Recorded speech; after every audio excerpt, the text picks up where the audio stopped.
live stream. My name is Matt. I'm with the JaYoe Nation. I'm joined by Cyrus from Cyrus Janssen, right? Correct. And Xiao from iChongqing and Jorah Kai.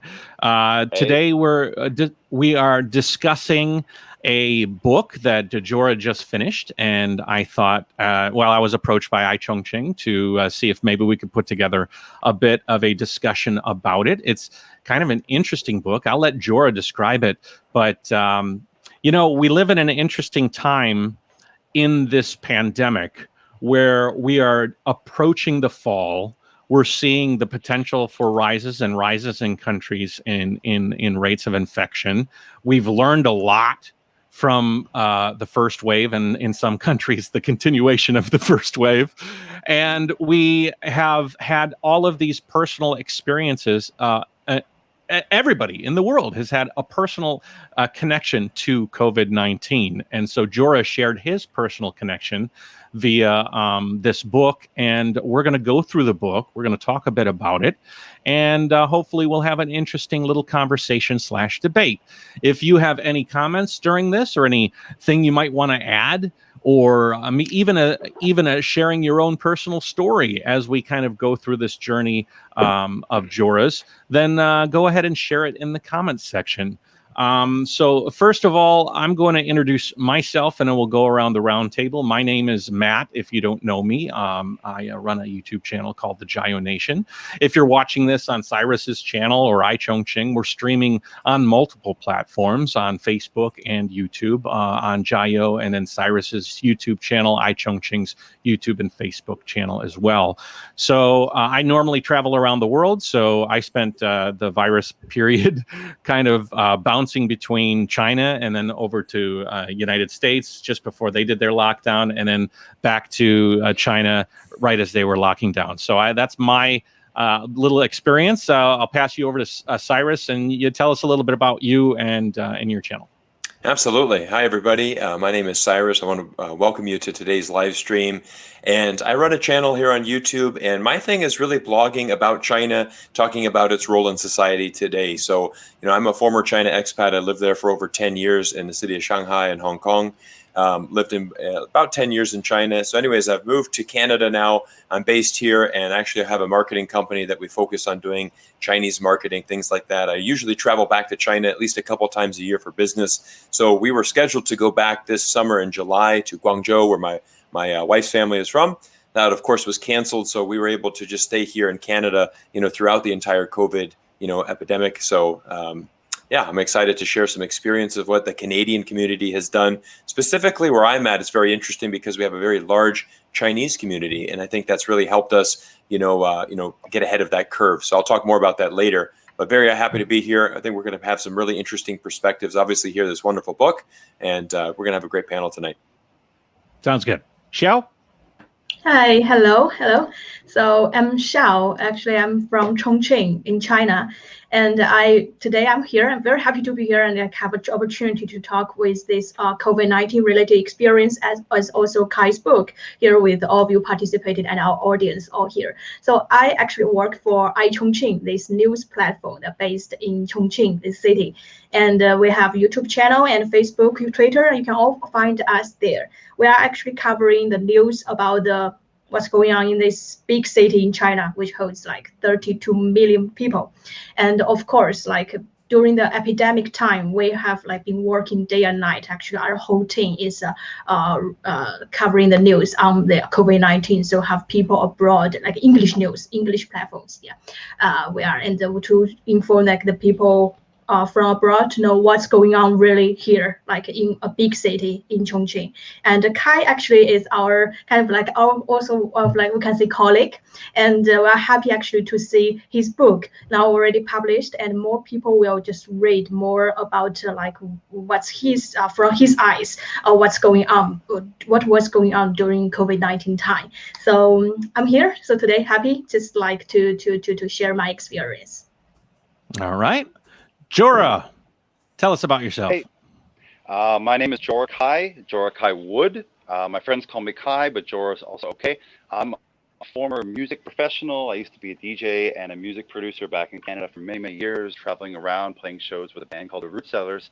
For the last about 6 years or so, I've been living in China as an English teacher, a writer, and for the last year or two, an editor, helping out with Chongqing Daily News and iChongqing for their kind of Western platform news. So I'm sort of trying to follow the Hemingway path of a newspaper editor turns writer.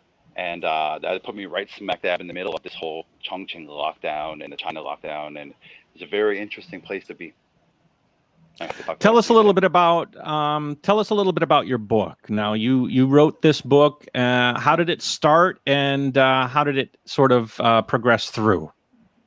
Sure. Well, we write the news every day, and basically when the Spring Festival started, that was going to be the 1 week of the year where I could really just sleep in and relax. I wasn't teaching, wasn't writing, maybe work on one of my books and novels for fun. And all of a sudden, the rumors kind of started just before January 20th that there was a virus, and be careful. A little bit of mask hysteria began, and then we found out that there were lockdowns happening inside China, and we switched from taking a break to covering the China epidemic coverage, which was quite serious, and having to edit the news, not really being a virus expert at the time. I started doing a lot of research because I thought it was really important that this was accurate and I wasn't editing some crucial information away, trying to fix the grammar or something like that. So I began to do a ton of research, and in doing that, I kind of learned a lot of things. And then the Canadian news, I have some people I know, and CTV started doing live interviews with me as the Canadian in the China lockdown. What's it like to be in China during this time? And then I was approached to start a CTV blog, a daily blog on their national news page. And iChongqing was also interested in kind of my experience. And so I started syndicating this blog with my daily information, what I was learning about the virus, how I was handling the lockdown just here with my wife in our little apartment. It was like a tin can kind of spaceship. We were all on our own. And that's how it began. It was a blog and kind of a journey. Can if somebody wants the book, first of all, because there's some people in the comments section, what is the best place to see it? The Amazon link that I have, or what would be the best way? Well, it's kind of been a rush and a wait. We really rushed to get the book out. And then there was a fair bit of bureaucracy in editing it and waiting for it. It was my first time publishing in China, which was very illuminating, but it's not a very quick process. There's a lot of hurdles, and due to all the geopolitics and the very sensitive subject, it took a while to get the book out. So long story short, it is available, the English edition, on the Amazon link. There's a Chinese version about to drop as well, and there's a North American edition coming out, but that's not out yet. If you want to buy it, if you're an English-speaking person who wants to buy it, it's on the Chinese Amazon page. So if you use Google Chrome, I think that'll automatically translate for you. Otherwise, you're going to have to navigate the Chinese Amazon. Okay. Cyrus, Yeah. Each of us had unique situations where we were covering the pandemic in our own way. How are you doing it through your channel? What was your process? It's interesting. Kind of the first things that were happening here in Vancouver is, because we have a very large Chinese population here, we started hearing a lot of this very early, and the big thing was we started seeing face masks being worn. We started to noticeably see, the frequent Chinese restaurants that we'd go to having less and less people, the shopping malls being less and less crowded. So we kind of saw this coming. But me, as far as covering it as well, I started seeing how the Western media started to shift, and really just, there were so many, there's so much fear involved in Western media. I don't know if you guys remember early on, they would have these videos, these random videos where if someone got COVID-19, they would start shaking on the street and then immediately pass out. And it's like, oh my gosh, like it's almost this thing, like if you get COVID, you're going to die immediately. And so I remember these guys on Twitter were just going off on how awful this is. And everyone, there's just so much of it, as we know. I mean, it is a, it obviously is a very serious condition, but the reality is the majority of people are recovering, and sometimes that was just never highlighted. So I really started making some videos just talking about, China and what's really trying to go on, just trying to kind of provide some truth in there. And then I made one video that said why this American expat supports China, during the coronavirus, and just highlighting like, look at, like, you guys don't realize what China is going through right now, and this was before we had lockdowns here. I said, look, like these guys, have sacrificed tremendously, and we'll talk about that more later. But I was just wanting people to try to understand a little bit more about China, and that's kind of how I started my channel, earlier this year, talking about COVID and relating that. Jorah mentioned in his book, actually, I read it through yesterday. You were talking about that time that the news came out that the guy collapsed and died in the street, and you had to dispel that in my city, in Chongqing. Yeah. Tell us a little bit about that. Remind us of that story. Yeah, I mean, actually, Chongqing did really, really well for a city, as Xiao mentioned, like 32 million, almost the population of Canada. We only had, I think, 576 cases during that initial 2-month epidemic and 6 fatalities. So those numbers are really reasonable, and I think it was because of our extreme response. But that said, several people got very, very ill. Some of them died, and it was there was an article that came out that said we were predicted to be the next epicenter, one of the next huge epicenters, because we were 800 kilometers from Wuhan. You could drive the proximity, proximity. I mean, it was a day trip. It was a day trip on a time where millions of Chinese were making trips to celebrate Spring Festival. So there was a legitimate fear, and I'm really grateful that Chongqing's response was as strong as it was. That being said, though, it was I think a waiter in a restaurant, and the news that came out at first was that he literally, just like those videos Cyrus mentioned, and I saw them all too, and it was shocking. There was a lot of fear and misinformation at the time, and he just apparently fell down and collapsed and died. The truth that came out later was that he had been sick for a while, which is still pretty bad because that means he was symptomatic, shedding virus and that kind of thing for a while. But he was actually sick for a while and finally did collapse and died later in hospital, I believe. So it wasn't as extreme as was initially shared, but was still shocking. It was like 2 kilometers from my house. This was in my neighborhood. So just real quick, Jorah's book is interesting because it's a diary. It's a day-by-day diary of his life. And you know what's funny is that, like, we can look at things through a lens through the past, and obviously we can see the whole picture today, and then you can look at it from like a political perspective, and that's a different lens. But it's really interesting to do the daily grind of going through this every single day while you're on the ground in Chongqing. And so if you're interested in cutting through all the kind of fluff and the politics of it all, I mean, this is a guy that was telling his story day by day by day, and mixing in funny stuff. Like, let me see here. I pulled some little things. You include stuff like this, where it was literally a diary. So you're talking about your personal life, and there was a moment where you were frustrated that you were looking at all these pictures of your normal life, and the new normal was kind of circumventing that old normal. And so you were talking about that it's a very human story, but it also tells a story from a very good timeline perspective. You're not able to say tomorrow this happened and then the next day there was a long gap in time between this and that. You literally are following every single day. So it's a very nice way to casually read a person's life as they went through this pandemic. How many days did it cover, Jorah? About 60 days, I believe. I started as a baseline January 20th. I started counting. The day 1 in the journal was actually day 1 of lockdown, which was the first day of the Lunar New Year. I remember it was a Saturday night. The 24th was like our Chinese New Year's Eve. So I was at my wife's parents' family house watching the big gala show and everything. And that was actually something we almost canceled. We were debating whether any of those dinners were even a good idea. We have a baby in the family. We have older relatives. And we decided to do that dinner, and then the next morning we woke up at home and we thought, okay, that's it, we're just home. And we actually I discouraged my wife from visiting the baby and the family and her parents for like close to 50 days, because I thought even the taxi drive over to the house is incorporating risks, and we kind of had this idea, if we're all safe at home and we just stay safe at home, we might continue to be safe at home. So we really tried our best.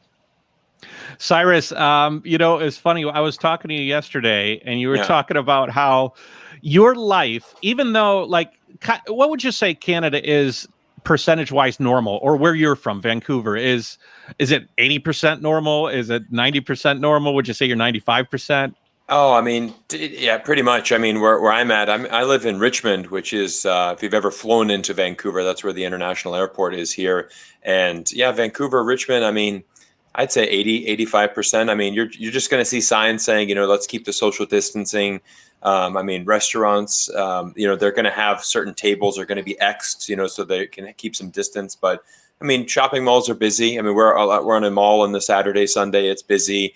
People are wearing face masks. And a lot of stores are requiring face masks to go in. It's kind of a store by store basis. But I mean, that being said, I mean, like we go out for dinner as a family here. It's interesting. My former career in China, I was a golf professional for many years. Yeah, that's what I wanted to know. Yeah, and so what's amazing is both in China and here, this has been an unbelievable. COVID's been the best thing to golf since Tiger Woods came. And it's been amazing because it's actually, you think about it, if you want to try to stay active, the perfect sport and socially distance and be in fresh air, you're not in close contained areas, you're in a massive field, you can easily walk by yourself. And so, it's actually been a savior, for a lot of us because, during the peak lockdown, I actually had golf courses closed down for probably about 3 weeks, I'd say 3 to 4 weeks, but then they reopened, and it was just beautiful and everyone had nothing to do. So we just played golf all the time. So. Jorah, awesome. You explained in your book that it's broken into 4 segments. Can you talk about that and why you broke it into those 4 segments? Yeah, sure. So I really kind of thought, I have a graphic at the end of my book. Let me see if I can pull this up for a moment. There's some graphs and charts. This is one I'm going to pull. And it kind of, to me, it encapsulated, this was like a graphic that was on social media. And it basically talks about the fear zone, the learning zone, and the growth zone. And like Cyrus, I believe, mentioned it, and you mentioned as well, there was so much fear at the beginning, misinformation, and people also finger pointing. You could see it in the media, you could see it in politicians and individual people. I heard all kinds of things in Toronto and Vancouver, people ganging up on maybe Chinese Canadians and this kind of thing, because they thought, hey, what's going on with this? And it was so much fear. And then as I began to learn a little bit about what's going on, I learned that my city, Chongqing, had this incredible measure that took some called it draconian, but very effective security measures. I felt a little bit more comfort, and then I had learned a little more about the virus and realized, okay, there's things you got to do. You have to adjust your behavior. Like Cyrus said, play some golf. Don't be inside breathing, air in a movie theater right now. Maybe you got to make adjustments. So I considered it almost like becoming an astronaut, learning a series of protocols that would help us to be healthier and safer. And as that happened, I broke the book into 4 sections: mindfulness, movement, meaningful engagement, and mastery. Because to me, it really felt like first you got to get a hold of fear, be in the moment, quit being anxious and scared about unknown future. And that's a mindfulness practice. I'm also a big believer in Stoic philosophy and kind of Buddhist mindfulness. I think those really help ground me.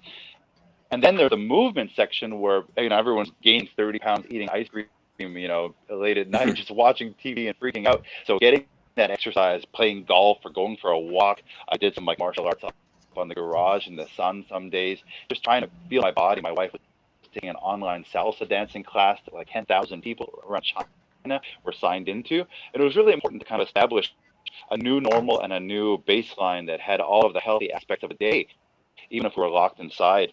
And then the third and fourth, meaningful engagement, would be, sharing the positive news I found, calling my grandma to make sure she's okay, making sure my parents bought some masks before they all sold out. They were luckily way ahead of the curve on a lot of that, as were a lot of my friends who followed me on social media. And then the last part was mastery. This idea that being able to spend 2 months at home could be the biggest waste of your life, or this incredible opportunity to get 10,000 hours in on your guitar, write the novel I've always wanted to do, which was kind of what I did. So it was sort of poetic in that sense. I'm a novelist with all these half-written books and drafts and copies. And I thought, if I die, I'm not going to be the author that I trained 40 years with all my creative writing diplomas and things like that. I'm going to be this unpublished writer. And I just kind of put my ass to the fire and said, well, at least I'm going to publish a daily blog. And if I go, this will be the story that I was here. And that's what it took to get a book out. It was a lot of work. I'm really proud of it. Finishing a book is like climbing the top of a mountain, I think. It's quite an achievement. What about you, Cyrus? Did you finish anything of anything big? What were you doing during this period? Yeah, Like that you it's amazing. you were a mastery. I think some of my followers here, they'll know I have three young children under the age of 5. So it was quite amazing. I really worked on my sleep. And this is this is something that so it's really interesting as well. I wear this band called Whoop. I don't know if anyone's heard of this. It's WHOOP.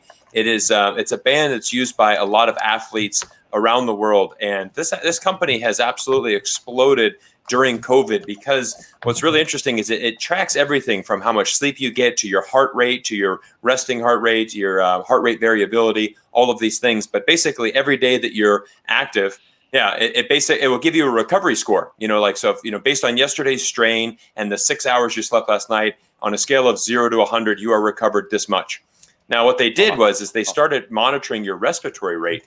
And what they would notice is that anybody that was diagnosed with COVID, your respiratory rate would shoot up dramatically the next day. So this wearable device almost became, this, like an early indicator for COVID. And so it's a really interesting piece of equipment. And so, for instance, going back to the golf, the PGA Tour, they bought 1,000 of these and distributed them to every player and caddy on the tour. And everybody. So it's almost like required now, for these athletes to have this. But one of the things, so going back to that, is I was monitoring my sleep, and, I started, my kids go to bed at 8:30. I mean, I was like trying to get to bed by 9 every night, which is just normally what I don't do. But I was just really working on my sleep, trying to, stay active in the gym, just again, I love what Jorah said. You have 2 months. You could either be the worst 2 months of your life, or it's kind of, and I don't want to say this, inappropriately, because I know a lot of people were suffering, that lost their jobs, financially struggling, but if you're able to hang tight for 2 months and you're really able to, like for my family, like we had a tremendous amount of time with the 5 of us, my wife and our 3 kids. We taught our daughter how to ride a bike. She learned it within a week, because that's all we're doing every day, right? You're just riding bikes. So we used it as a great time to gel as family. You could use it to write a book like, Kai has done here. And I think it's what you make out of it, and a positive attitude is really important.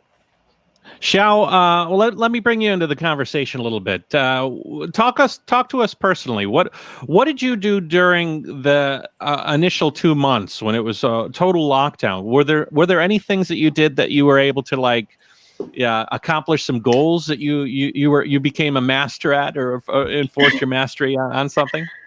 Well, I would say it in 2 aspects. One is in work, another is like the life thing. So start with work, because I'm a journalist, reporter, right? So from iChongqing, like Kai said, he started to notice that this is the details of the thing. Also, when he start to edit our articles, because it's in English.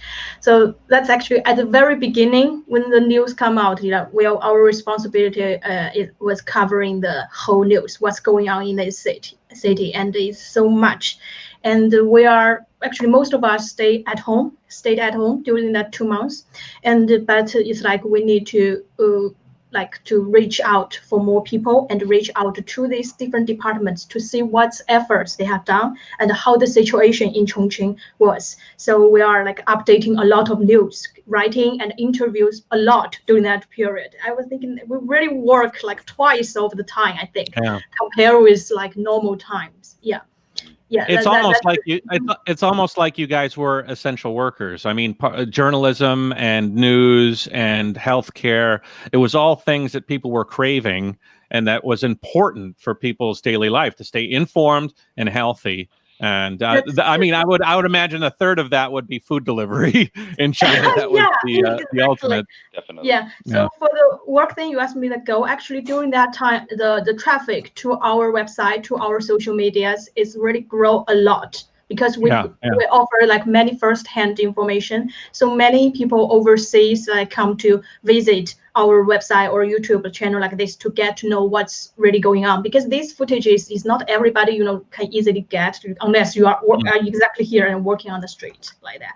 And then it's after that, back to Kai's book, it's also it's kind of idea that we knew that Kai was writing diaries every day, like that. And so we approached it to him that he said, until when he started, he already kept also writing diary every day. So we're asking, of course, now it's pandemic time, you are also covering what's happening around, right? He said, yeah, of course. I think that's the main focus of the diary during that time. So we are thinking, it will be a good idea. We have a special place on our website that can dedicated to Kai, that to share his diaries. Like you say, it's day by day, or it's day by day record. It's very personal story, and it's compared with news. That one is more, like it's when I read it, it's so touching.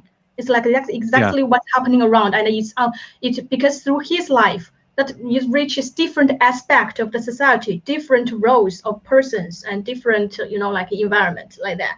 So we get lucky. We can have like Kai's his diary at beginning just showed on our website. So that's one of the things that we are trying to do. Just bring more real stories of the city out. Yeah, that's work level. About like you said, food. You can go ask more. Yeah. So what was iChongqing's role in the book? So you guys helped to publish it, right? You approached Jorah and you said this would be really good as a novel, or is it a novel? I guess it was it was a book. Like stories. Yeah. Mm-hmm. So that's good. It's good. And if anybody's interested, the website I just showed is Jorah's personal. That's like your blog and the resource for the book as well, right? Is that right? Yeah. When we were going through the editing, actually, the company was very, very the Beijing print company, as well as my friends at iChongqing was helping as sort of a literary agent. Were very serious about fact-checking everything, making sure that all of the claims that I made, and some of it, I felt like I was kind of going crazy through the process. In the middle of the book, I wasn't really sleeping. I was, Xiao would go to bed, my wife would go to bed, I would put an earbud in and watch YouTube videos and WHO press conferences almost all night. So I was saying all these things I had picked up, and when they started to say, you mentioned like 30%, 50% of the cases are asymptomatic, where did that come from? I have to say, something that was on TV, something I read. All I was doing was, 10 in the morning till 8 at night, like reading, consuming media, taking notes, and then 8 in the p.m., 2 in the morning was writing up my daily blog. So actually, being able to find this this resource, I put all this research down as the research part of that blog, just so that it would be a place people could read more scientific studies, the newest information and tips that are coming out. And I try to keep that updated. I think knowledge is really powerful.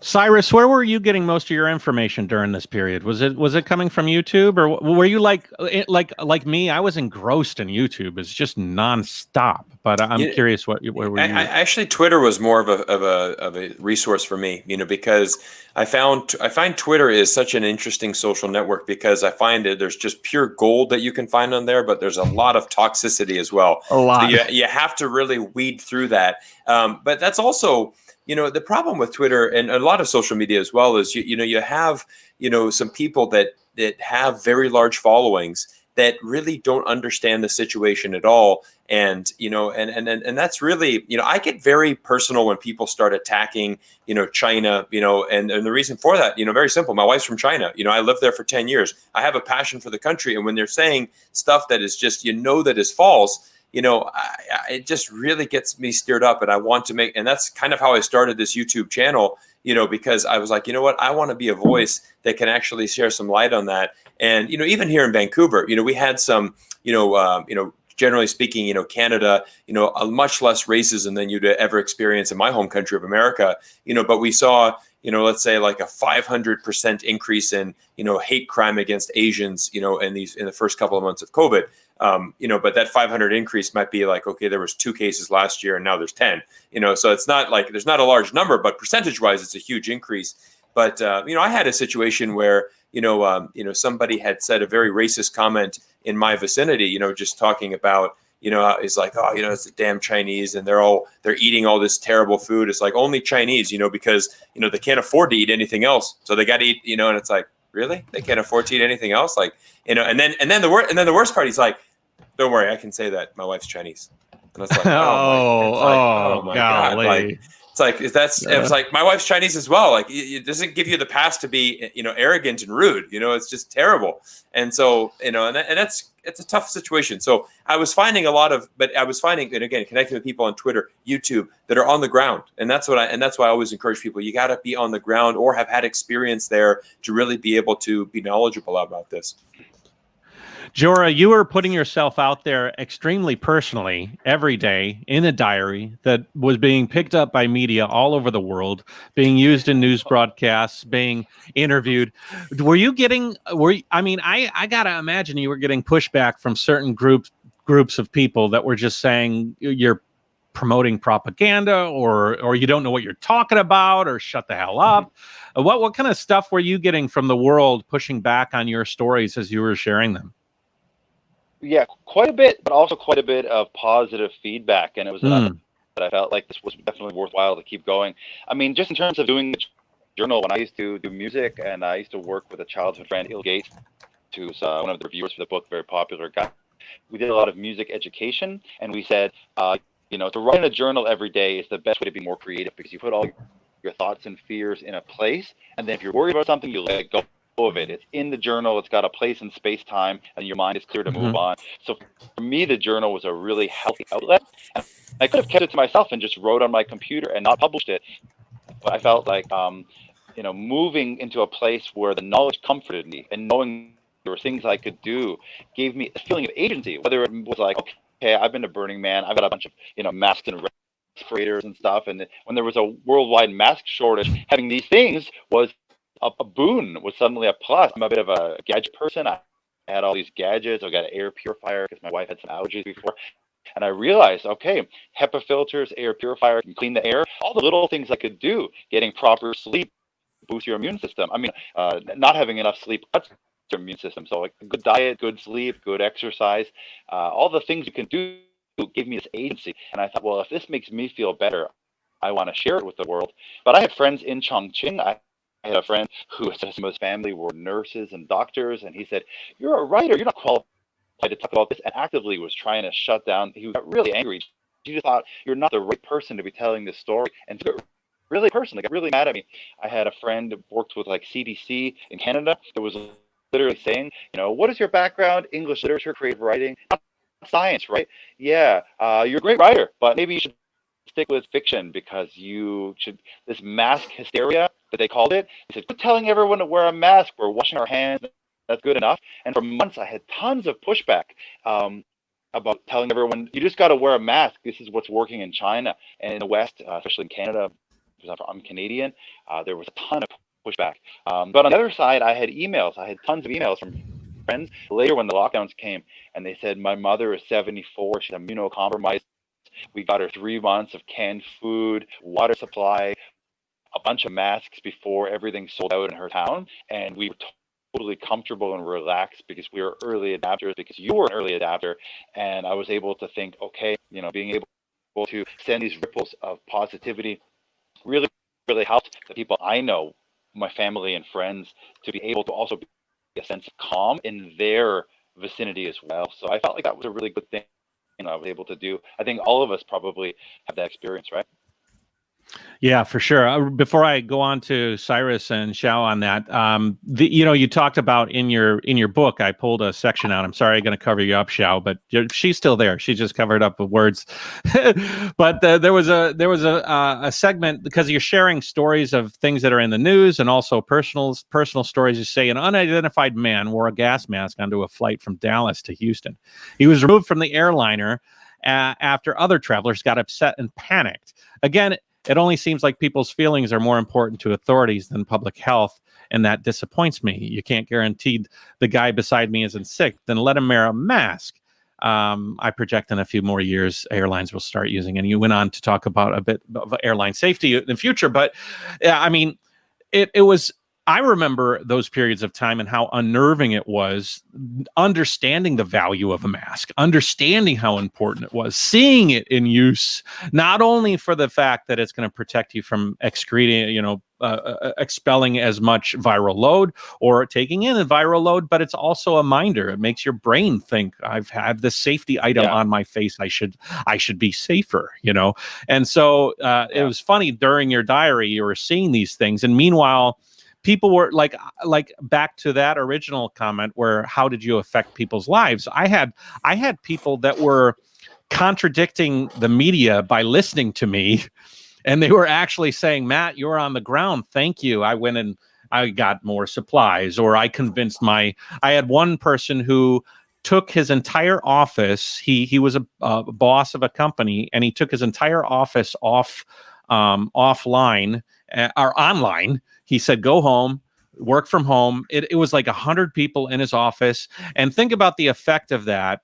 He was able to compartmentalize all of his employees in a safe place. And he said that it was primarily because he was watching my videos from China and saying, holy crap, there's something going on that nobody else is paying attention to. And I'm going to react proactively based on Matt's information. And he sent me an email, and I felt, golly, out of all the hate and stuff that you might have gotten, you get one of those messages and you're like, I might have saved a grandma there potentially, or some sort of coincidental walk together where somebody might have bumped in, got somebody infected. Cyrus, did you get any stories while you were in this whole process from people that were able to glean something from your stories that kicked them into action? Well, I think it was, I do have an interesting story about just, the masks and stuff that I wanted to share. What was quite interesting is my wife's parents are in Guangzhou, and, at the time, in the beginning, right, China didn't have enough masks. And so I actually remember calling up my dad, and he lives in Florida, where I'm originally from. And I said, Dad, I need you to just go to the hardware store and just try to get all of these N95 masks that you can. And he was, this was really early. I mean, this was just starting to kick off in Wuhan, and everyone was starting to go into lockdown, and it was amazing. No one in America knew what was going on, or paying attention, but he was just like, yeah, Cyrus, I went to 5 Home Depots today, and you wouldn't believe, like, everybody in there that's buying masks are Chinese. Like, I think they know what's coming, or they're buying it and sending it over there. So I just said, buy everything you can, buy as much as you can. Let's ship them over. So we shipped them over to the family in Guangzhou, and then they bought so much that they had enough for the second round, and like, all right, we're ready. And then what happened is obviously China had the mass production step up. They had plenty of masks, and then you couldn't buy them in America. But then my parents actually had like 200 masks, that they had saved. And so it was kind of they started giving it out to their friends. And so, I think that's an interesting story about the mask, but, so many times people don't want to wear the mask. And I think that was the tough issue is, going back to America with the freedom and all of these things. I mean, still to this day, you're going to have a lot of people are going to argue over that point, and it's tough. I do want to address a super chat that we received earlier from Bruce. Sure. P. Sent a nice little super sticker saying keep it up. So I just want to give him a little acknowledgement. Thank you for the support to the channel and everybody. And again, if you have some questions, guys, throw them in the chats here. We're going to answer some questions later on. But very good to have people all over the world tuning into this. And Matt, go ahead and bring it back to you, buddy. So, Matt, Cyrus, I'm not. Can I just? Okay, go ahead. Yeah. I was just going to say. Sorry, we got a delay there. Okay, let me jump in for a second. Just the Dallas gas mask was something like this. This is my big one. It's an antivirus filter, and I could see how it could be a little bit scary, but the guy was really just trying to protect himself. And a lot of the people that read my blog initially, I encouraged them to start their own blogs when they got into lockdown, because I felt like it was really good therapy. But I had a friend who was the first one in Australia, in his part of Australia, Diehard Australia, literally called Diehard. It was wearing a mask, and he would go into town from the bush where he was living, and people would throw things at him and laugh at him and cough on him because it was such a shock for them to see him with a mask. And that's part of the whole thing about the fear and misinformation. I feel like there was a lot of pressure for the first early adapters that said, okay, yeah, I want to wear a mask. But then all of a sudden, me wearing a mask made everyone else feel like they weren't doing enough, and that made them feel bad. So they wanted to mock the person. So in my book, at one point, I equated it to being like the first person to dance at a wedding. There's a lot of pressure Right. not to dance. Everyone's all awkward, but somebody gets up and says, "Okay, I'm dancing," and then they're joined by 2 or 3 more, and then the tide turns, and everybody's dancing. And I think your community, the people that were brave enough to be the first ones to wear a mask to the grocery store, was a little bit like trying to start a dance party. It was hard. Didn't always work too well. It was a bit awkward. But eventually, the tide changed. Cyrus, a housekeeping issue. I can't see that super chat, so I don't know why your chats aren't populating in the back end. So just let me know if you have something you want to touch on that's coming into your chat, and then we'll talk about it. Okay. Cyrus, when you were in Canada, what was it like when masks started being used? Was there any like sort of pushback, or was it weird for you? Were you one of the pioneers that went out first to Walmart or Meijer or something? You know, I mean, now I'm American living here, and I think generally, you know, in Canada, people are just a little bit more, it's just a little bit more friendly, and just a little bit, they're a little bit more easygoing. You know, they're not going to come on this thing like, well, that goes against my freedom. You know, you're not going to find that. You're not going to find that, generally speaking, in Canada. I'm sure there's some incidences, but. I mean, it was really good. Again, like I'm in Richmond, and Richmond's a very interesting city because it is the 4th largest city in British Columbia.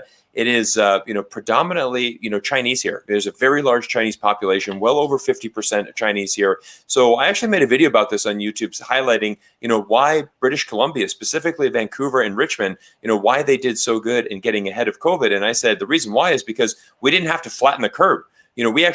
We actually got ahead of the curve before the curve existed. So that was really a big thing. I mean, we just never really had, these very big infections. I mean, we'd have some days, I mean, if it's 40 cases a day in the city would be a huge number. And it's gone up recently now because kids are back in school and, things are reopening here. But overall, I mean, I think I highlighted a local supermarket here called TNT. They're the largest Asian supermarket in Canada, 26 stores around the country. And they were the first store to mandatory mask, to walk, to get into the store. And that was early. I think that was early March that they did that, which was really very early for, here in North America. But again, being an Asian supermarket, they had a lot of Chinese customers there. So, they were wearing masks already, and it wasn't really an issue. So, I mean, pretty much everyone's been wearing them, and it's been pretty, I mean, from what I've seen, I mean, we've done a great job here. It hasn't really been too bad. It's so funny that Canadian stigma is so true, Oh, golly gee willikers. I just put my mask on, Don't you know? You just got to take care of your fellow man, Yeah. Hello, 60 accent. Yeah, a little bit. It's funny because. Okay, go ahead. Go. I was just gonna say, it's a quote I read. I thought it was quite interesting. Some people think about I have rights, and other people think I have obligations. And in the pandemic, I feel like that's a big difference. People that are focused on their personal rights. It's good to have rights. It's good to have freedom. But when your right to infect someone else is more important to you than the obligation of the society and your part to work together, that's when you get a lot of destructive behaviors, and this kind of pandemic is out of control. When people think about it as like, I have an obligation to my family and my city and the people to be healthy and to do my part. I think Canada really did a good job with that. China did a good job, and a lot of countries did a really good job with that. We got a super chat here from Trevor Norman. My niece is a medic in a Chinese PLA. I just wish my government in the UK had heard what she told me about the virus before it hit UK. Thanks, Trevor. That is exactly the point that I was about to bring up before you talked there, Jorah. Is the fact that you were sharing your story. Cyrus was sharing his story. Xiao was sharing news on the ground in Chongqing, and I was doing daily videos live as this thing was happening. And Cyrus, you mentioned that BC was learning from it was actually quite easy to see what needed to be done, because you were seeing what was happening in a country that was where it sort of was originating and dealing with it originally. So you're like, we're going to do whatever it takes to not become this situation. And it's so crazy that other countries came in and made even worse blunders than China. And what's interesting is we saw it really early, because we had friends here that started pulling their kids out of school, in late January.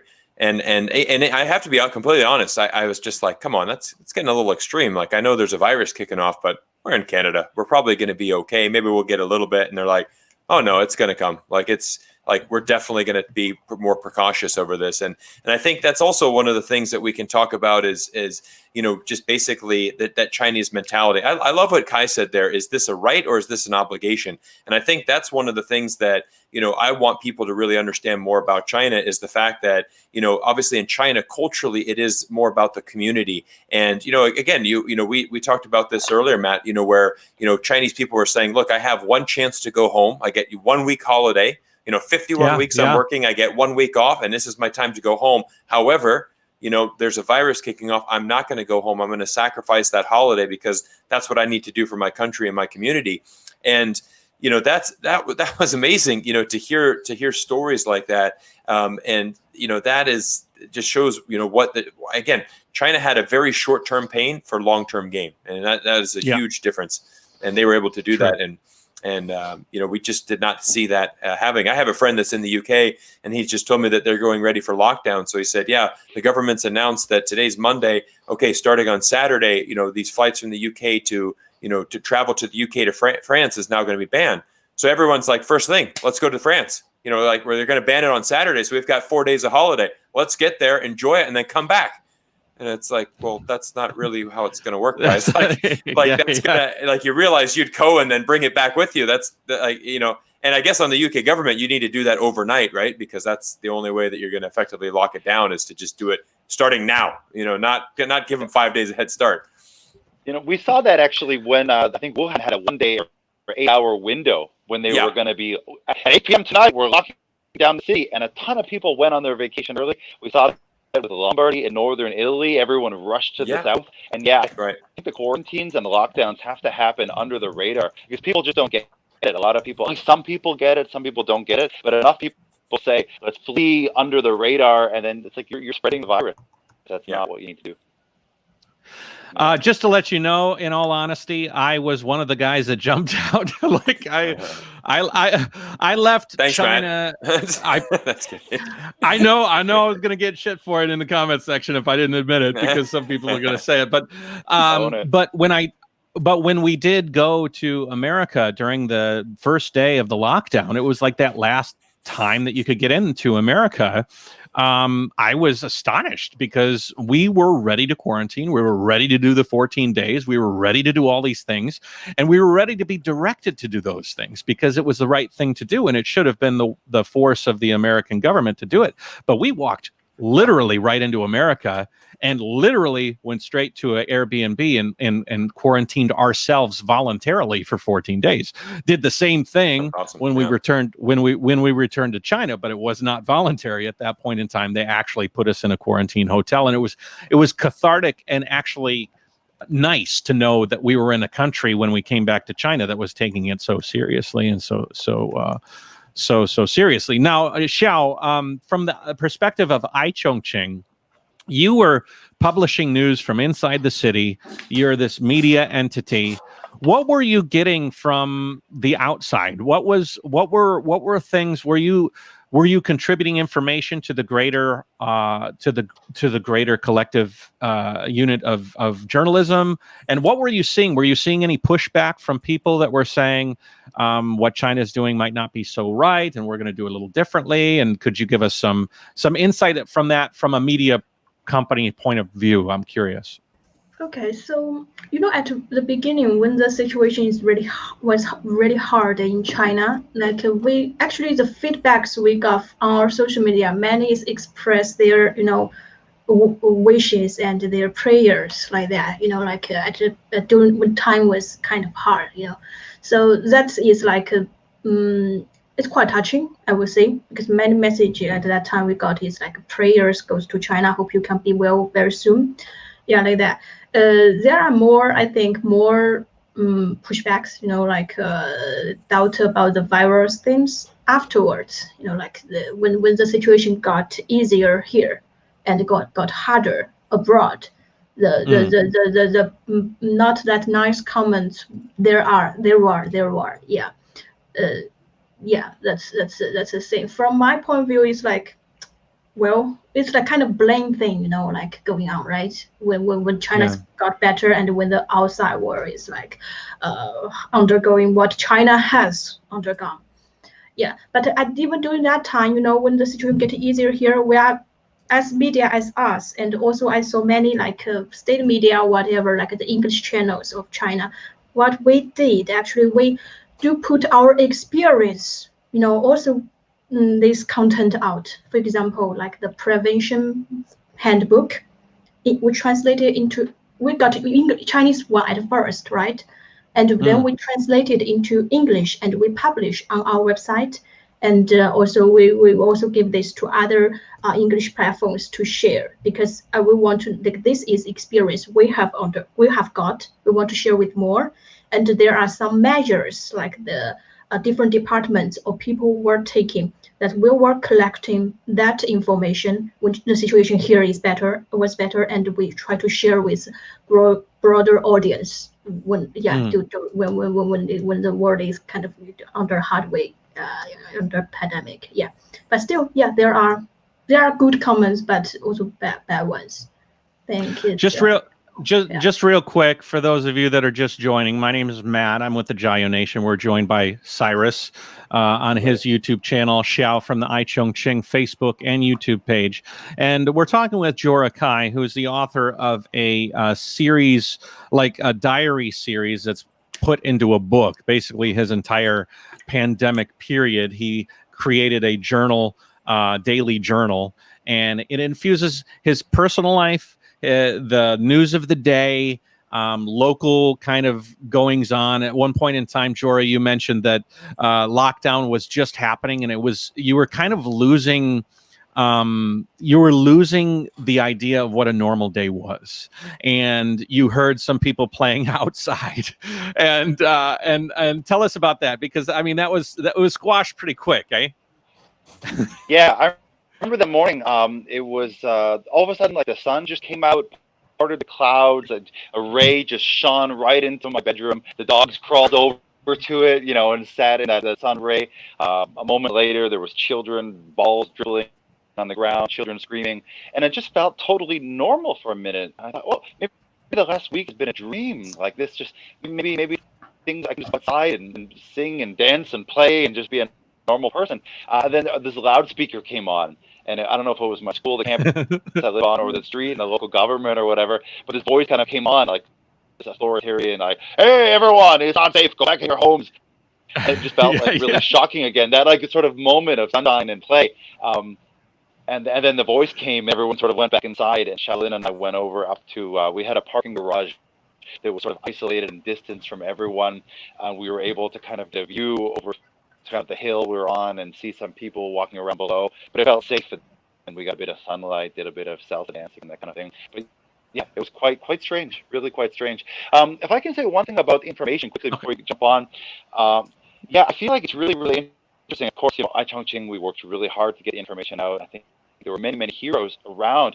I remember when Italy had the height of the northern crisis, the Lombardy region, where you had these really wealthy older people, and they were actually, from the reported news, the front care workers were having to make these impossible decisions, like who was going to get a ventilator, and basically euthanizing some very old patients because they did not have enough equipment, so they would give them morphine, make them comfortable, and say this 40-year-old person has a better chance to live. And it was really tragic. And some of the stories coming on, people would come on social media and say, look, we heard about this in China. We didn't take it seriously. What's happening here is like a war. It's like a battle. We're in a battlefield. And you in America or in Canada, you know, around the world, if you haven't been here yet, you got to take it seriously. And it was really shocking. So for me, I feel that there was like a failure of nations to learn from each other's experiences, and it almost felt like lemmings taking turns going over a cliff at times. But on the bright side of things, we had these sort of heroes of YouTube and people sharing their experience and saying, okay, well, we don't have a nationally mandated plan, but we have people on the ground sharing their experience, and people learned a lot from the individuals, the local heroes, you know. I think people actually learned it that way. People.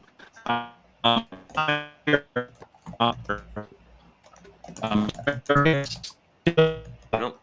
We're losing. Nope,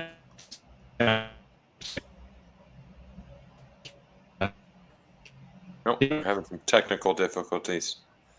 I think you're coming back. I lost you for a second.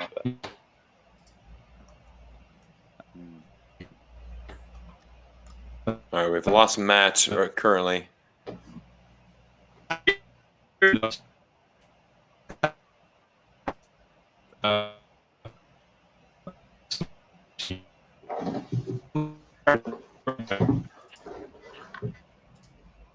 I'm sorry. I think I broke the show. I apologize to everybody watching there. Am I back? Are we live? Okay. Jorah, I can hear you. I cannot hear Matt. I believe he's coming. Okay. Okay. If everybody can still hear, let's keep it going. Can everybody hear me? Jorah, Yep, can you I hear got me? you. Xiao, you can hear me? Yes. All right. I've asked Matt to go ahead and exit and then re-enter. I think he's having some problems. I'm going to take this time, and what we're going to do is just answer a couple super chats. So Richard Kung sent out a happy Mid-Autumn Festival to everybody. So everybody, I think many of you know this year is really special. October 1st is the China National Day, of course, and it is also Mid-Autumn Festival. So it's a fantastic double holiday there in China, and it's just a really great time to celebrate. 2020 has been a tough year for everybody. So, the little double holiday on October 1st is going to be great. Eat some mooncakes. So, Richard, thank you for sending in that super chat. Very much appreciated. We got another one. Arthur Larson, big supporter, saying that most Americans still don't know about the handbook. That's true. I think, that's why we're wanting to do this live stream to get more information out there. And, it's a tough one, because I think what we're seeing here in the West, Kai, what I'm seeing here, and certainly looking back in America, I think a lot of Americans are almost like, you know what, I've had enough of this. Like, I just want to get on with. I just want to get past this, but it's almost like you haven't done the work, though, right? You haven't locked down. You're just wanting to get back to that freedom so fast. So I don't know what's going to happen. I don't know. It's hard to say, and I definitely think doing some research for this book, I looked at the H1N1 pandemic of 1918-20, known as the Spanish flu. Yeah. I do believe this virus, for a couple of things, I don't think we're going to see the mass casualties we saw a century ago. For one, Right. I don't think it's as fatal, and for two, I think our science has advanced to the point where we're much, much better at treating things. And as long as we do that, what we talked about, everyone was talking about months ago, flatten the curve, allow space for the healthcare workers to function, we're going to see a lot better results in communities. But that being said, if you look back to the first, second, and third wave of the Spanish flu, the first one people really managed. Like I've heard it said on different reporting. Psychologically, it's really hard for people to do the right thing, to be afraid or be home for more than 2 or 3 weeks at a time. So that kind of burnout, I think, is entirely natural, but we really need to buckle down. In the UK and the US, especially Canada, Trudeau announced we've got a second wave we're in, and people are burned out, but the science doesn't support the burnout. Like it doesn't really matter if you're tired. You got to be resilient. You got to keep working hard, because when people give up trying to protect themselves, that's when a lot of people get sick. Yeah, absolutely. And just to follow up on that little super chat from Trevor Norman, saying still got stupid people in the UK, anti-mask, anti-vaccine, demonstrating in London. I just wish they would think of other people's safety. I mean, I think that kind of goes on to that point that we're talking about, where in North America right now, or in Western countries, many people are very sick of they're wanting 2020 to end, right? We want the pandemic to end, and I think we're also seeing, I've started to see a little bit of jealousy even towards China right now, saying, oh, look at China, you're the only country whose GDP is actually expected to grow this year. And, look at China, and of course, then that leads to new conspiracy theories saying, oh, China released this on purpose, kind of an economic sabotage to other countries. Now look at them. They're the only ones prospering. But it's also, they also did a tremendous amount of work, as you know, and as you've documented in that book, the lockdown and how effective that was, and that difference between right and obligation. And I agree. I mean, I think it is, we have to realize that, we will get through this, but it's going to take all of us, to do our things, right? I mean, like, we need to stay, it's not the time to go traveling right now. It's not the time to, to go to participate in these massive, protests and demonstrations and things like that. We just need to be respectful. I think do we have Matt back in here? Was he able to join in? maybe still have problem on his side. It's kind of, from my side, I saw him is like frozen. Yep. All right. Yeah, I can't. Matt, are you? Matt, your audio's bad, buddy. Artifacting, yeah.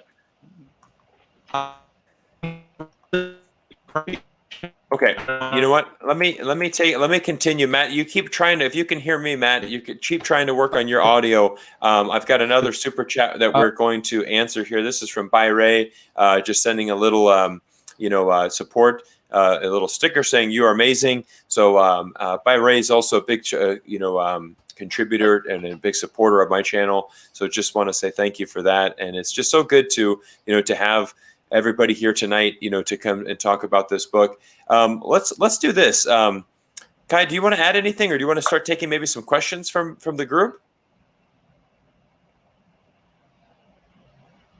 Can everybody hear me?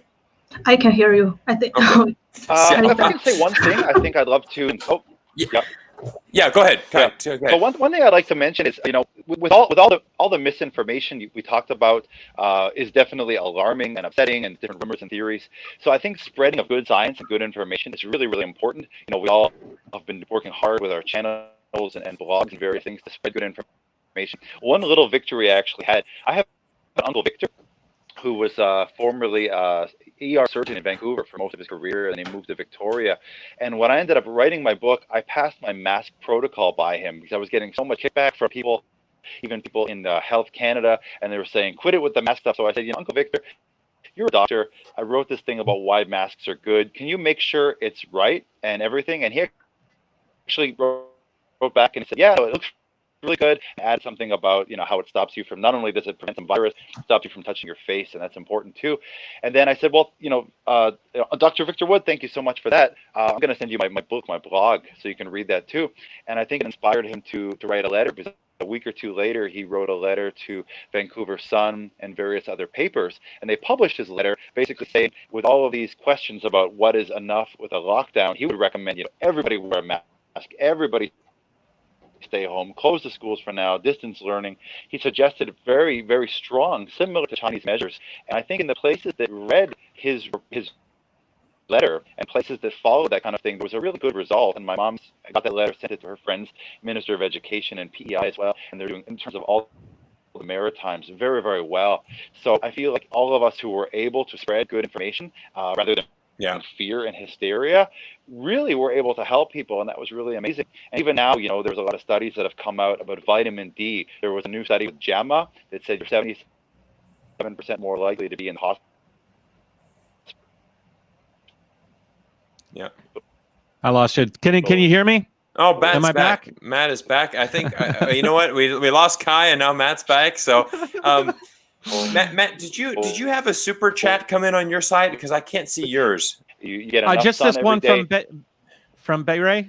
No, I saw that one. That one was on mine. I think there was one. I wrote down the question because I think it was on another channel, and it was saying, "What are your thoughts on Trump's speech to the UN blaming China for the spread of COVID?"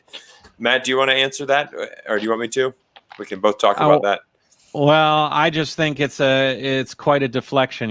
He's trying to do whatever it takes to make himself look good and try to make the problem not his own. So, I mean, it's just more of the same. It's just the same argument over and over. He's a schoolyard bully. It reminds me of when I was a kid, and I was never really good at those arguments on the schoolyard where somebody would come up and say, your mom is fat, and then you'd say, your mom is this, and it's just let's focus on some more important things rather than mudslinging here and actually try to find solutions to the problem.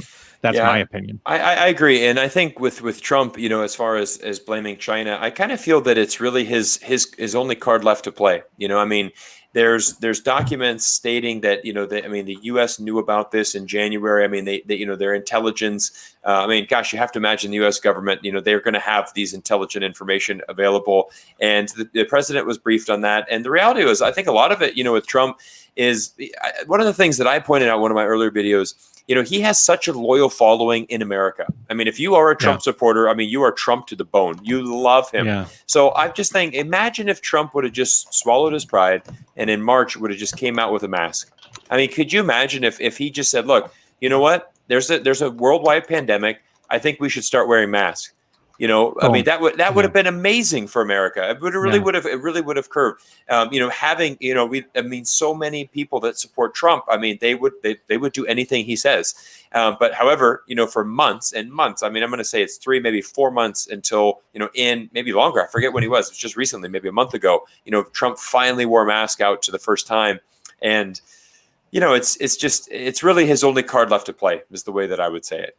And that's it's unfortunate. And I think, I look at like Jack Ma and Alibaba, I mean, sending all these supplies around the world. I mean, it was amazing. Jack Ma opened a Twitter account, specifically because of COVID. And his first tweet that he ever sent was a picture of, all of these PPE that he's sending to China. And he's like, we're just sending these to our friends in America. We want you to know we got your back, and that's that, he purposely did that. Alibaba started an online community for doctors around the world, that they could all upload information and they basically could have an online warehouse, of information. And it's like, look, we're working in this together. And, and it's just like attack. So it's a tough one. You can't win. You make masks, you send them out. You're exploiting. You don't give masks, then you're or you don't help out with certain things, then you're ignorant or not empathetic. So it just depends on what your political motivations are as to how you're going to spin it and to blast China or blast whomever. I mean, there's a lot of situations in the world right now where people that might be rightly commended and instead they're being ridiculed, and it's kind of sad. Yeah. One other super chat I want to address, a little sticker from Titan Xie. So I just want to say thank you for the support. Thank you guys for everybody that has taken time out of your day to join us on this live stream. We certainly love doing these live streams. We love connecting with you guys, answering questions, talking about China. Obviously a great passion for all of us here. And it's so great to have, Kai here talking about the book, and, Xiao from iChongqing, Matt, of course, JaYoe Nation, and myself. It's just so awesome to have everybody here. So this is great. Yeah. Can you hear me okay, guys? Am I in the group here talking? You're back to normal. Yeah. Okay. Yeah. Good. Okay. So one final question before we wrap this up. We're a little over an hour, and I'm thinking going forward, we'll touch on each person here. Going forward, what is your prediction for the future of this pandemic for the world, and for the future of the pandemic in particular here in China? I'll go last. I guess we'll let Jorah go last, because he's going to bring in some knowledge from his book and stuff, and we'll be able to have him plug the book. I guess I'll start. So I'm worried. I think that all of us heard that the fall was going to bring a second wave, and all I hear is surprise that the fall is coming, and there's more lockdowns. People are astonished that the scientists were in fact correct, that there will be a second wave, and that kind of makes me fear what we have in store, because I was reading a lot about the Spanish flu, and there was a lot of this sort of people denying and negating, and there was a lot of personal opinions brought into the situation around the Spanish flu, and the Spanish flu had multiple huge waves that came up. I feel like we live, well, at least me, Xiao, and Jorah. Cyrus, you're on a different island, but we're on an island here in China that is very well managed with regards to the virus, and I feel like life here will exist in a better and better way. Pockets will open up and they will be tackled, but I'm very nervous as to the way the rest of the world is going to deal with what is the inevitable second wave of this thing. I'm curious. What do you think, Cyrus? I mean, I think we're a long way, here in the West. And I think, again, one of the things that I'm really proud of China for doing, and it was just kind of amazing thing knowing that, you can lock down in China. And this is the thing that was really interesting. I had a lot of people here in Canada argue about this point, is they said, well, the reason that, China was able to do this is because the Chinese government forces these people, to lock down. They have no freedom there. They have no, they cannot go out in the streets. They cannot do these things. That is a violation of human rights. And I said, okay, I'll break it down to you. You are correct. The Chinese government would not let you get out. But the problem that you don't see is this: Chinese people are not going to want to go out, right? That's the thing you miss. I mean, Chinese people are not going to go out in a pandemic and say, I want my freedom. I want to go do this. I want to do that. And that's the difference, because we're seeing it here in Canada. We're seeing the Chinese community here I still have friends here in Canada that have not gone to the grocery store. They have just switched completely to ordering online, because it's like, I have no chance am I going to a grocery store. They have not eaten out in a restaurant. They have not gone out. I mean, they go out only when necessary here, in almost October. And they've been doing that since, February. So, I mean, that's the thing. It is a cultural difference there. And here's another point where I want to say is that I have several families that we know here. My daughter goes to school here. We've had several kindergarten families that have pulled their kids out and have gotten back to China. They have simply said, look, North American governments, we don't have trust in them. Even here in Canada has done much better than America. But for instance, the big issue for them is, right now, kindergartners, they don't make masks mandatory. They say masks are voluntary here. We don't want to instill that fear into the kids. And the Chinese parents are like, no, install that fear. Like, we should have mandatory masks because it will guarantee safety. And they just feel, they're so paranoid about it that they said, you know what? I know that China is doing a good job. I want to go back to China. And we've had several families pull their kids out of school, go back to China, and just have that faith in the Chinese government.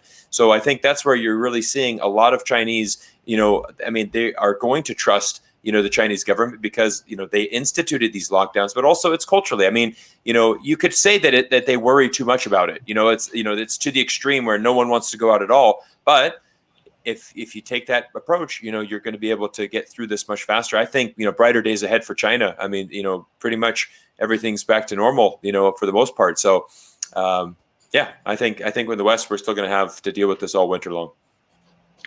Xiao, what is your thoughts from Chongqing? What do you think China's looking like, and what do you think the world's going to be like for the immediate future of this pandemic? Well, I would say from my personal view experience here, actually, whether it's possible here, right? And I'm kind of more confident that maybe it won't. You're talking about the second wave, right? But I can see the preparations is still in many places. Public health is strict. That we are trying to keep the second wave from happening, right? Like that case. So I think preventions. Still, everybody is have this kind of mentality that we need to prevent, just doing necessary measures. For example, going to public place, wear masks, and also in this for example, the coming National Day holiday and the Mid-Autumn Festival holiday, right? So I can say in many scenic spots here around Chongqing, they still have this kind of strict measures to keep the tourist flow to a limited capacity compared with before. And there is you need to reserve your ticket beforehand so they can keep count limited number of getting in still. And also into the cinemas, you sit next to one, there's nobody sit to you, it's always one and then empty and another one like that. So all these measures is still taking, and I think the relevant departments and something will continue, to as a top-down level, guide us. Like Cyrus said, we are pretty trust our government and our mainstream media, because I think we trust the news that they give us, the signal they give us. So I think most if with the experience from first one, right, January from that time, and I think we'll get better prepared and like that. What is your thought on the world though? Outside of China, how do you think the virus is going to go? Do you think they're not as prepared as China? Okay, from my point of view, the China do the thing in a very united way, everybody follow, right? you cannot see like protesters on the street say, I don't want masks, I don't want that. So Yeah. this thing does not. I think this kind of pandemic, this is in fact people like this thing can really maybe can only be contained when the people are really united together. They are similar, like take the same action. You know, it will take a quite pain in a short time, but then it's over. You come back to it faster. If like everybody at the beginning is like scattered and I have my own way of doing things, at the beginning you feel fine. Like I'm okay, I just do whatever I want, but I do things as my habit. But it's just last a long run. You cannot fight against the pandemic in that way. So that's my thing. If some country they can be more united, like people can act in a more how to say, more unified way. Yeah, unified way. I think that can work. Yeah. Jorah, what do you think? Can you hear me live? I was hearing a lot of artifacting from Xiao. You got a good signal for me? I can hear you. Go for it. Yeah, you're good, bud. Okay, perfect. Sure, yeah. So sort of final thoughts. I feel like really the important thing, and again with my book, that to me is really important is knowledge is power. And this virus is not so sneaky. We're not all going to die, and it's probably not going to hit levels near the Spanish flu pandemic. But the main thing is for us is to change our behaviors, to be responsible and informed. And in my book, I kind of equated that to learning how to become an astronaut. You know, a regular person jumping out of an airlock will certainly die, but an astronaut has a spacesuit and training, and most certainly will manage to do a spacewalk and come back in their shuttle. So if you can think of it that way, there's a great masterclass by Chris Hadfield, famous Canadian astronaut, on how to be a good astronaut. I'd recommend everybody check that out if they could. Get free trial to masterclass or something. But really the knowledge is power. Keep in touch with all of the news and updates. Like we have, we're going into winter, which is a time for a lot of northern countries. We're going to be closing our windows, turning on the heating and stuffing places together. And of course, that can be really dangerous. But learning that an air purifier with a HEPA filter can take a lot of the particles out of the air. If it's possible to keep your windows and doors open a little bit, get that ventilation. Wear masks when you're in, you know, out of your. We're losing you, Jorah. With other studies, I think I got cut off earlier, but there was a study from JAMA in America. Oh, still here? Can you hear me? Yeah, you're good. Keep going. Give it a try. Yeah. Okay. Just trying to get your half the daily level of vitamin D that would be a burn is what you need, or to take a vitamin D supplement to really boost your immune system, reduce those ACE2 receptors, make it much less likely you're going to get a bad case of COVID. So just getting the right sleep, exercise, diet, and if you're not getting enough sun, those kind of supplements to be healthy is really, really important. And they may sound like little things, but can really make a big difference to your family, to your grandparents' health, and to the macro resolution. So, we see places like Western Australia where they've managed to really contain things by taking certain procedures, and other parts of Australia have just been wide open and they have big problems. So I think just having those measures and being informed is a huge factor that will decide the second wave in our health this winter. Real quick, if you couldn't quite hear what Jorah was talking about, I really like his analogy about being an astronaut.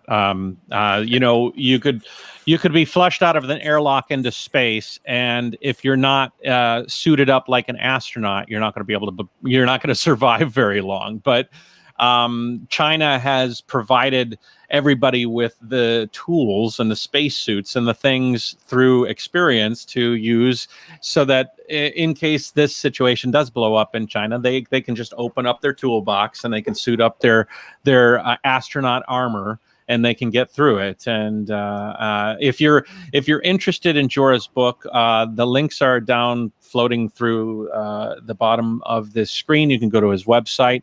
The book is a diary, but it also has a lot of resources in the back of the book. It has a resource section and an interesting glossary, and it's just a nice tool for remembering. I think maybe as we get into the fall, if you are sort of a forgetful person like me, it might be nice to read the actual life of somebody that went through this day by day in China, and maybe you can say, okay, I remember how this went, and maybe I'm ready and prepared for if it does happen again. God forbid it doesn't. But anyways, I think we're going to wrap it up. I really appreciate. Oh, go ahead, Cyrus. You got something to say? I do. I just want to address some super chats.